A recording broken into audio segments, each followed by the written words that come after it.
the grid. So he ran the car back. He just rolled it back, and he knows, you know, as a racing driver, you just rub your fingers together. If it's water or oil, you know. I mean, they've been here for days getting ready. He's been doing everything right. He's relishing in this car that feels like what he's used to, a proper rally car.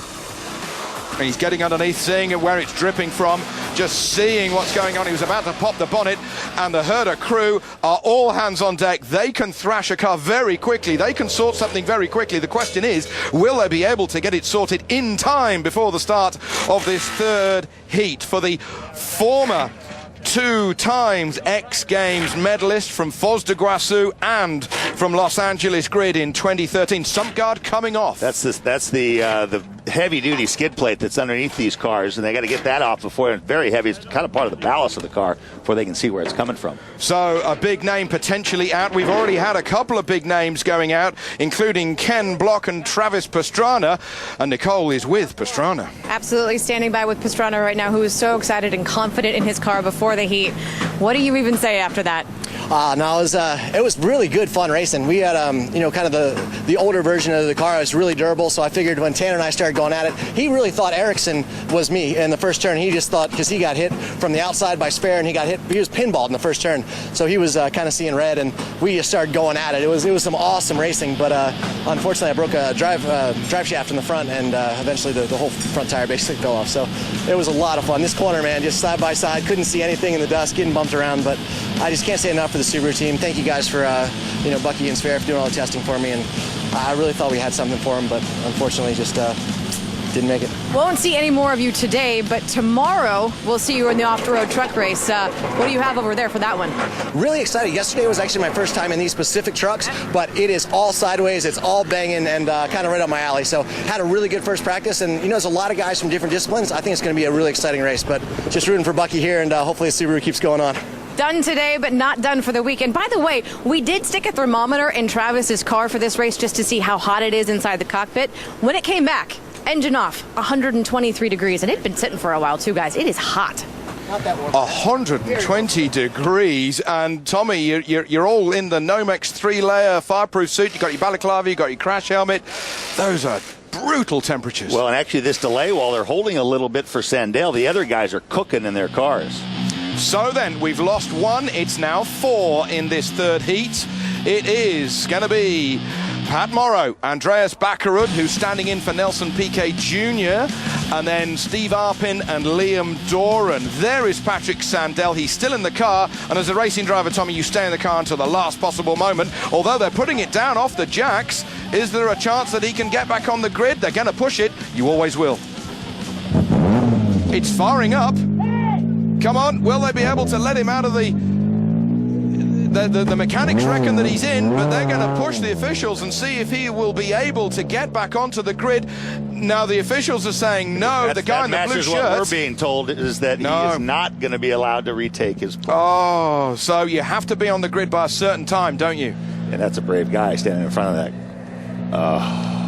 Oh, that's cruel for the Swede. So he is out without even being started. So maybe some little pipe just flew off and the engine was fine. Meanwhile, we now look forward to our third heat. I remind you, it's over 6 laps. The winner will automatically go to the final, and then second and third position will go to the LCQ. The guy that finishes in 4th will be going home. On the left-hand side, we've got Steve Arpin. Then we've got Andreas Bakkerud. Doran, look at him with the black Citroen on the back row. And then Pat Moro with the blue flashes running away. Look at Doran on the left-hand side. Doran up on the inside. He's got Bakkerud in front of him. So it's the Norwegian from the Brit. Here comes Pat Moro, barging his way past the Canadian Arpin. It's going to be Bakkerud who leads as he goes on to the tarmac. And this is Bakkerud's first time in this car with this team, the SH Racing team. Really relishing the IndyCar resources. He's got engineering and so forth, but very experienced with that car, being part of the MSE Olsberg's team. Yes, he's a test driver. He drives a lot in Scandinavia. He might have lost a little bit of time there as we see the Joker being taken by Steve Arpin with his 360 Ford Fiesta.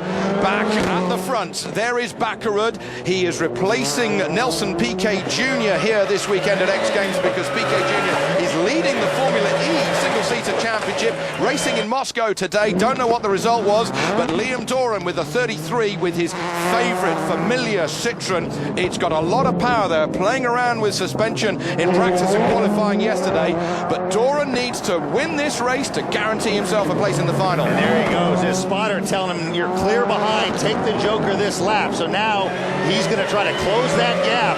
The speed that we saw from Bakkerud, though, is going to make that tough.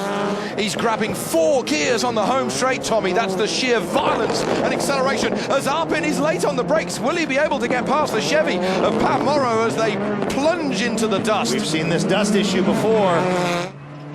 Fortunately, everybody's staying 4 wheels down on the exit of that ramp rather than like we saw with Veman and Tanner Faust going off. And this is really messing up with Arpin's plan. He needed a clear track to try to close, so that extra half a lap being held up is really going to diminish his chances. I guess he's in one of the transfer type spots in that now that he's in third. He can, Moro pushing him, nudging him, kissing him all the way around that final corner as they complete the 3rd lap of 6 here. I remind you that Bakkerud leads in the Ford Fiesta. There he is.